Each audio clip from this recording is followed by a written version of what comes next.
this will be the last lecture of module 6, and today I will start by recapping what you have learned, and then we will do some practice problems.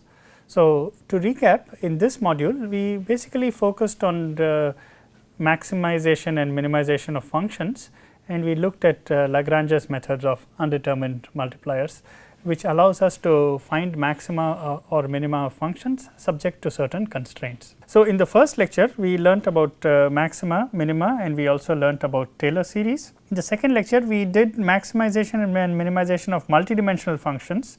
Okay, we also looked at Taylor series for multidimensional functions, and we looked at all the various extrema that you can have. In the third lecture we classified all the critical points of functions into maxima, minima, saddle points, etc. for functions of many variables. And in the fourth lecture I talked about Lagrange's undetermined multipliers to find maxima and minima subject to certain constraints. We also talked about total and partial derivatives, okay, how these are related. Now, all of this is very nicely discussed in Macquarie chapter 6. Okay. Again, chapter 6 has a lot of other topics, but all these topics are fairly well covered here. Now, let us look at some applications of these through some practice problems. So, the first problem that I am going to talk about has to do with Taylor series, maxima and minima. The question is, write the Morse potential. V is a function of r. Okay, R is a scalar, V is a scalar. It is given by a constant dE multiplied by this function. So, 1 minus e raised to minus a r minus r e, okay. This whole thing is squared, and then you have a minus 1. Write this as a Taylor series in R about r equal to r e, and I am asking you to write the first three terms and find the extrema of V of r for r greater than 0. So, let us write the solution. So, suppose I take V of r e is equal to, so if I put r equal to r e, okay, then this term, so you have e raised to e to, so this exponent goes to 0. So, exponent of 0 is 1. Okay. So, this first term goes to 0, and we are left with is minus d e. Okay. So, this is the first term. So, this is equal to minus d e. D is a constant. I will come to it in a bit what these constants mean. Now, what about v prime at r e? So, what you have to do is to take a derivative of this. Now, clearly this minus 1 does not contribute at all. Okay. So, what you will have is 2 d e times, you will have exactly this term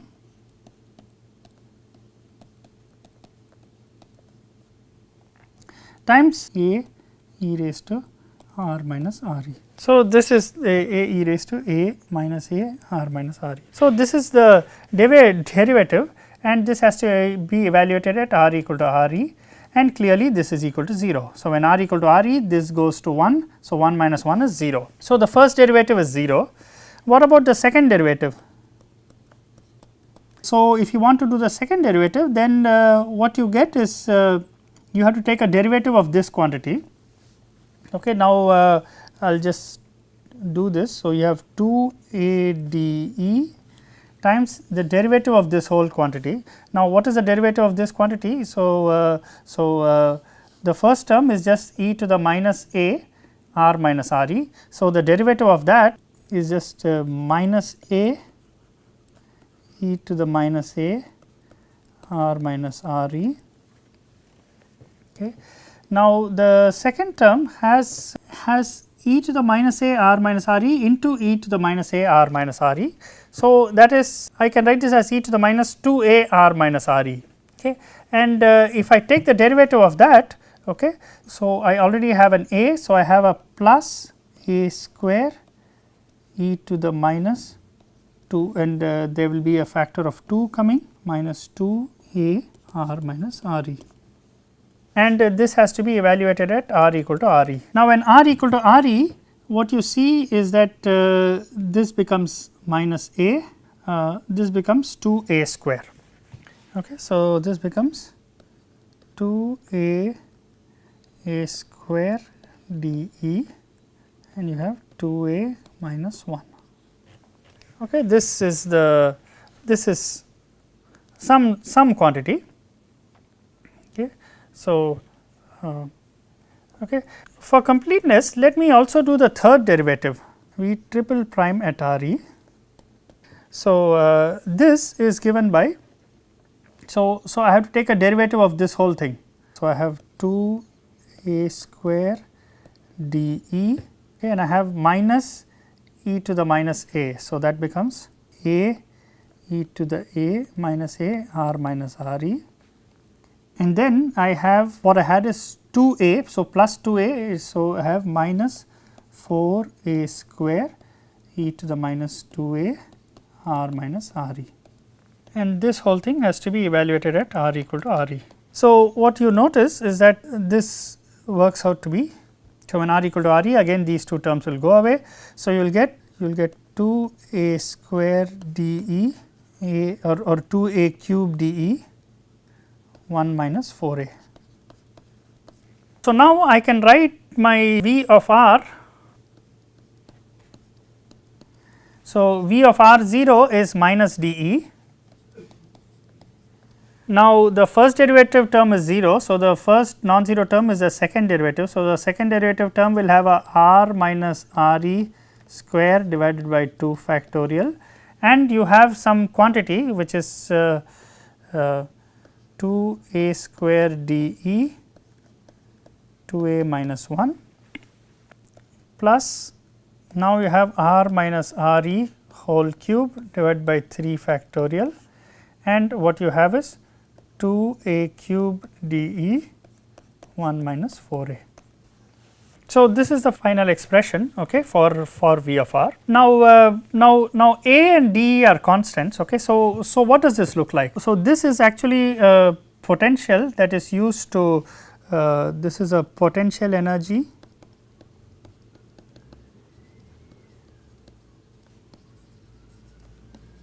of a typical, I will say, diatomic molecule. So, this is used to model the potential energy of a diatomic molecule. Okay. And what does it look like? So, if you look at the graph, r is, we said r is greater than or equal to 0. Okay. Now, incidentally, we see that at r equal to r e, v prime of r e equal to 0. So, r e is clearly a minimum. Okay. So, so v prime of r is equal to, okay, so let us just write the expression again. So, 2 d e 1 minus e raised to minus a r minus r e.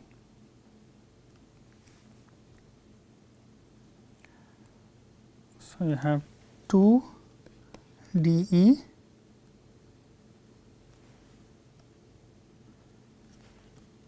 one minus e raised to minus a r minus r e into 2 a e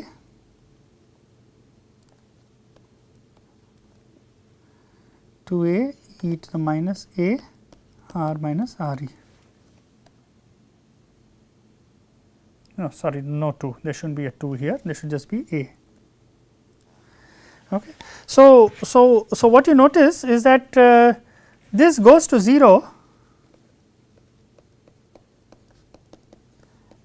if r equal to r e. If r equal to r e, then this term will go to 0, the middle term will go to 0 if r equal to r e, and if r equal to infinity,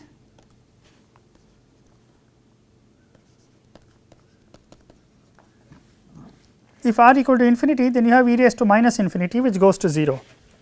So, this term will go to 0 if r equal to infinity. Okay. So, this e raised to minus a r minus r e will go to 0 if r equal to infinity. Okay. So, these are the two places where it goes to 0. Okay. And you can look at the second derivatives.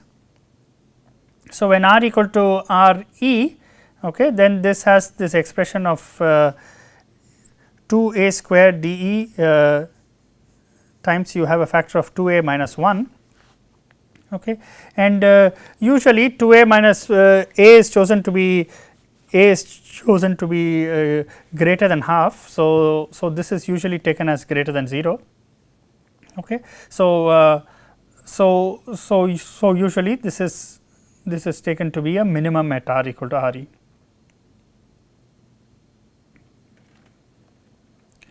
Okay. So what this function looks like, okay. So at r equal to r e you have a minimum, okay, and what happens is that this function looks like and the value at r equal to r e is minus d e. So this is minus d e, okay, and this is the minimum value of the function, and this function essentially looks something like this. Okay, I am just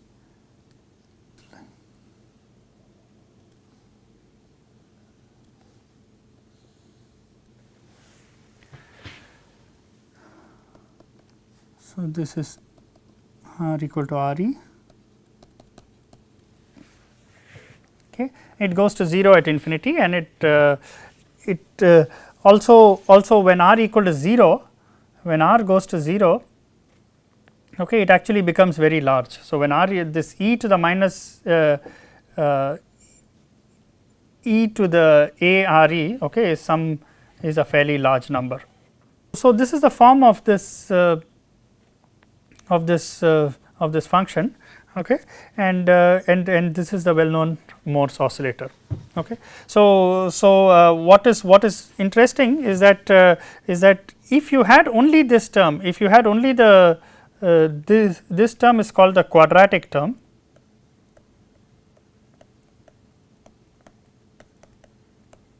and if you only had the quadratic term, then it would look like a harmonic oscillator. Okay. So, this is a cubic term. Okay. So, this allows you to go beyond the harmonic oscillator. Okay. Okay. Now, the next problem that I want to do is a problem in statistical mechanics. Okay, this is a use of Lagrange's undetermined multipliers. Okay. So, here you are told that if there are n gas molecules in a system, okay, with total energy E, okay, and out of these n 1 molecules have energy E 1, n 2 have molecules have E 2, and so on, n m have energy E m. Okay. Then what you are asked to do is to maximize this W of n 1 up to n m. Okay. This is nothing but a multinomial function. So, this is the total number of ways in which you can choose n 1, n 2 up to n m, such that they all add up to n. Okay. And the other constraint is that the total energy should be E. So, n 1 times E 1 plus n 2 times E 2 plus up to n m times E m should be some constant. So, subject to these two constraints, you maximize this function. Okay. So, let us go ahead, maximize it, and then once we maximize it, we will see some properties of this W. Okay. So, let us apply Lagrange's undetermined multipliers. Now we see this factorial thing appearing. Okay. So, I will just emphasize a few things. Okay. So, the solution, okay, this is done in standard statistical mechanics books, okay, is use ln of W instead of W. Okay. So, when W is maximum, natural log of W is also maximum, okay, and use Stirling's approximation, and that Stirling's approximation is given by ln of n factorial equal to n ln n minus n for large n.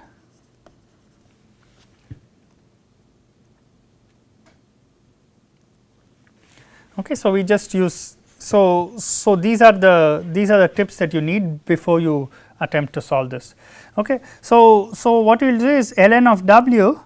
Okay. Now, natural log of this is so it is ln of n factorial minus, I will just write sum over I equal to 1 to m ln of n I factorial. Okay. And I can write this as natural log of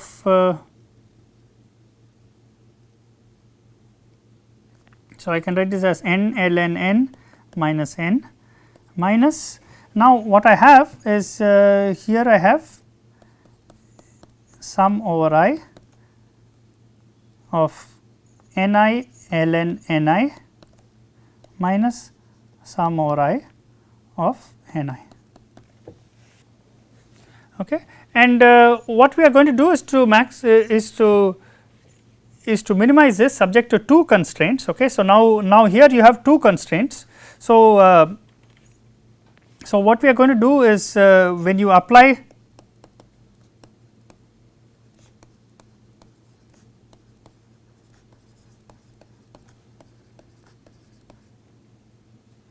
multipliers using two constraints.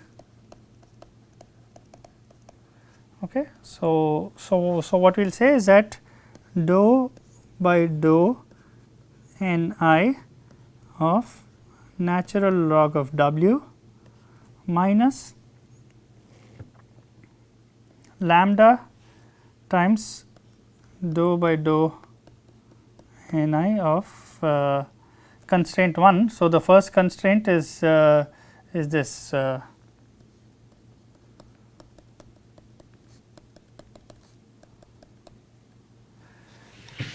Nm, then minus mu times dou by dou ni of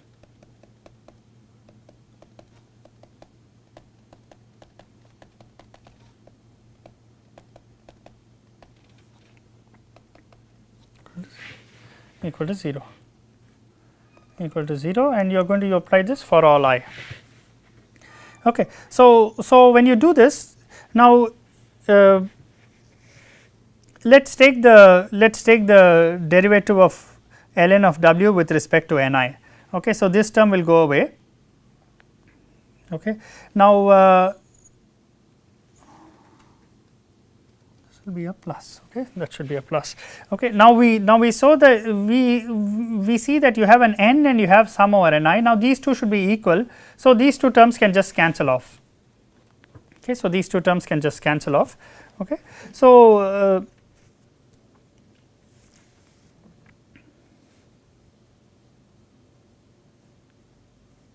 so then all you have is a derivative with respect to ni of this quantity.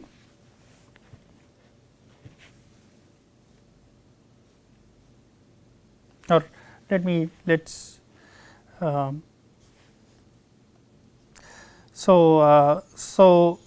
let's evaluate this explicitly. So, with respect to ni of this quantity will give me minus, now only the term with only the ni term will appear.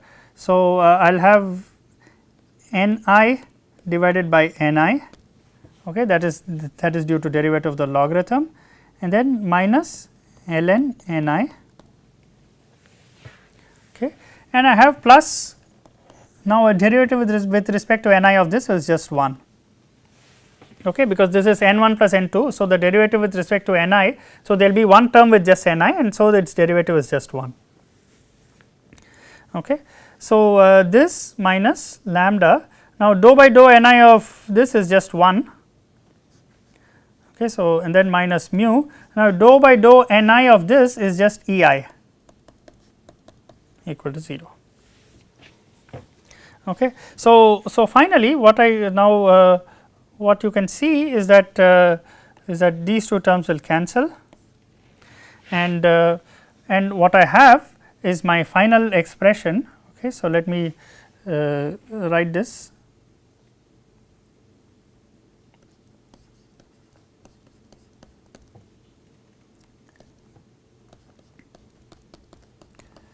Equal to 0, or I can write ni is equal to lambda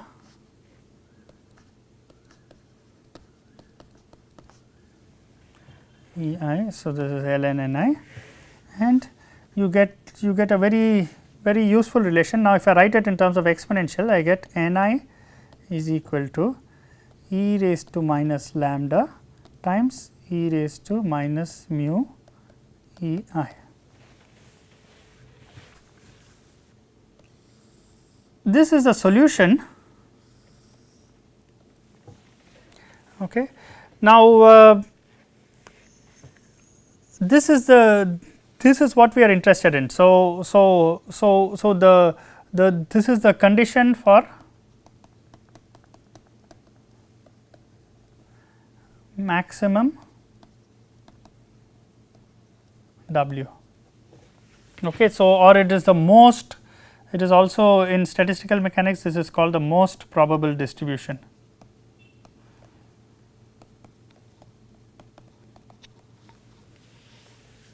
Okay. Now, lambda and mu are undetermined multipliers. Okay. So again you know from statistical mechanics,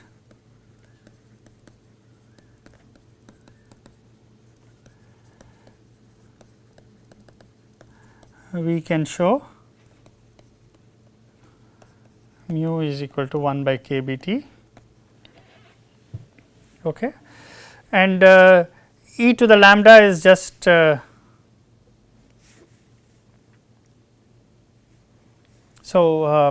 now e to the minus lambda is equal to 1 over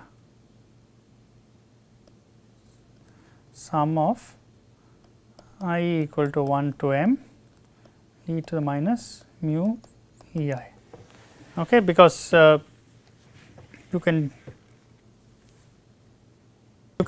show this because equal to n over.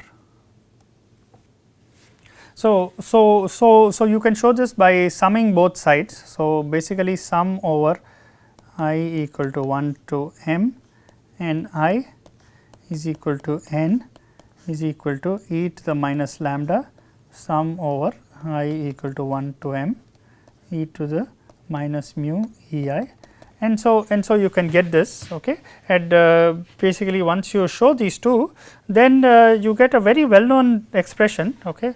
So that is n I by n is equal to e to the e to the minus mu e I divided by sum over I equal to 1 to m, or let me call this j equal to 1 to m, just to distinguish it from the I that we are using, okay, e to the minus mu e j, okay. So this is called the canonical ensemble distribution function.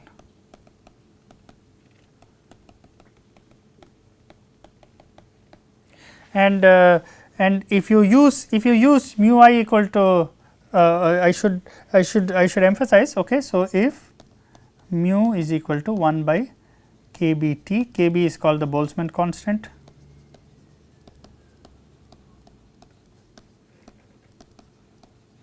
and T is temperature. Okay. So this is a very well known expression in statistical mechanics. So sometimes this denominator is called the partition function,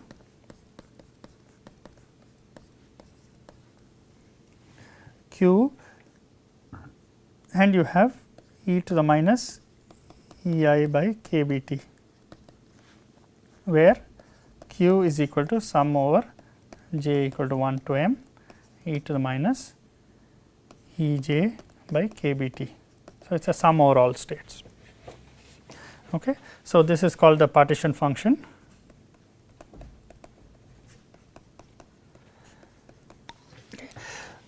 So what we have seen is that the Lagrange's method of undetermined multipliers, okay, that we have used this method in order to calculate the distribution of a gas, okay, when at a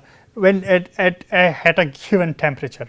Okay. Now, I didn't show one part, I didn't show how you get mu equal to 1 by k b t. Okay. So, this is actually slightly more involved. I mean, this you need to use some more thermodynamics, you cannot just do it by mathematics. Okay. So, the connection between mu and temperature is got from thermodynamics, but essentially you get the basic form, you get this expression, okay, just from by using Lagrange's method of undetermined multipliers and maximizing this quantity W. So, we identified that W is the quantity that we have to maximize. So, this quantity W is what we have to maximize, and we used we took logarithm of W and we used Stirling's approximation, okay, which is extremely valid if you have a large n's, okay, which is what happens when you have a very large number of molecules. So, statistical mechanics holds when the number of molecules is of the order of Avogadro's number, okay. So, then the Stirling's approximation is almost exact. So, with this I will conclude module 6, okay, and in the next module, okay, we will start looking at qualitative methods for nonlinear differential equations. Thank you.